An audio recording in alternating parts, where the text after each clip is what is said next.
todos, muy buenos días. El día de hoy vamos a trabajar congruencia de triángulos. ¿Y qué son congruencia de triángulos? Bueno, ¿qué significa congruencia en geometría? Dice lo siguiente: dos triángulos serán congruentes si poseen algunas características que son tener lados iguales y también tener ángulos iguales, es decir, lados y ángulos de la misma medida. Tengo el triángulo ABC y el triángulo DEF. En primer lugar, para que sean congruentes deben cumplir, ¿no?, que sus lados deben ser entre ellos iguales. Por ejemplo, si AB mide 3, BC mide 4 y AC mide 6, estas mismas longitudes se deben encontrar en el otro triángulo.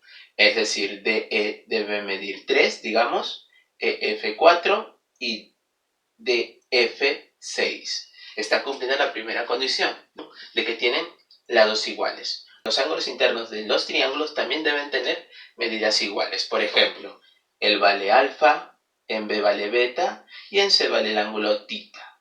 Estos tres ángulos también se deben encontrar en el triángulo DEF.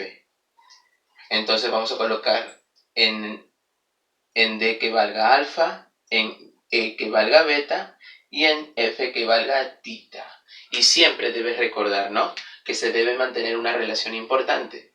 Al alfa, ¿cuánto se le opone? 4. Al ángulo alfa del otro triángulo también se le debe oponer alfa. No lo podemos colocar donde uno crea. No lo podemos colocar en cualquier lugar. Por ejemplo, a beta, ¿cuánto se le opone? Se le opone 6. A beta en el otro triángulo también se le debe oponer 6. A tita, ¿cuánto se le opone? Se le opone 3. Y a tita en el otro triángulo también se le tiene que oponer 3. Entonces todo está bien. Ahora vamos a escribir su notación. Cuando se cumplen estas condiciones en dos triángulos, se dice que el triángulo ABC y el triángulo DEF llegan a ser congruentes. Y este es el símbolo de la congruencia. Este simbolito en geometría significa congruencia. Ahí está, congruencia. Casos de congruencia. En los ejercicios no vas a tener siempre tres lados que son iguales y los tres ángulos que también lo son. No, vas a tener algunos de ellos. Por eso vamos a trabajar con tres casos. Vamos con el primer caso. Lado, ángulo, lado. ¿Qué significa? Si en un triángulo el segmento AB mide rayita y el ángulo en B mide alfa y el lado BC mide rectangulito, estas tres medidas también se deben encontrar aquí.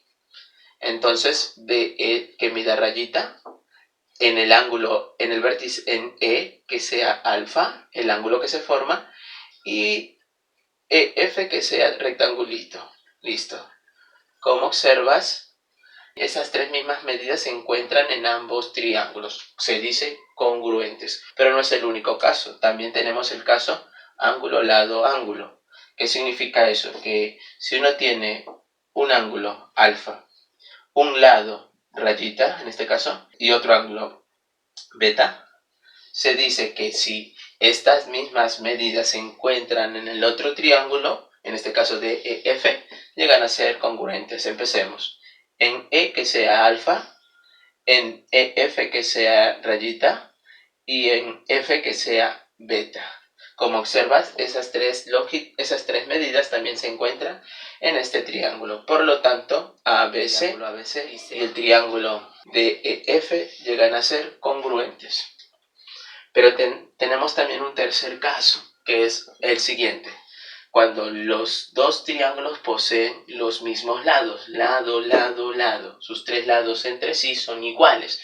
Por ejemplo, si el vale rayita, rectangulito y circulito, esas tres mismas longitudes también se deben encontrar aquí. Por ejemplo, rayita, circulito y rectangulito. Como observas, esas tres mismas longitudes se encuentran en este otro triángulo. Por lo tanto, se llega a decir que ABC y el triángulo DEF son congruentes.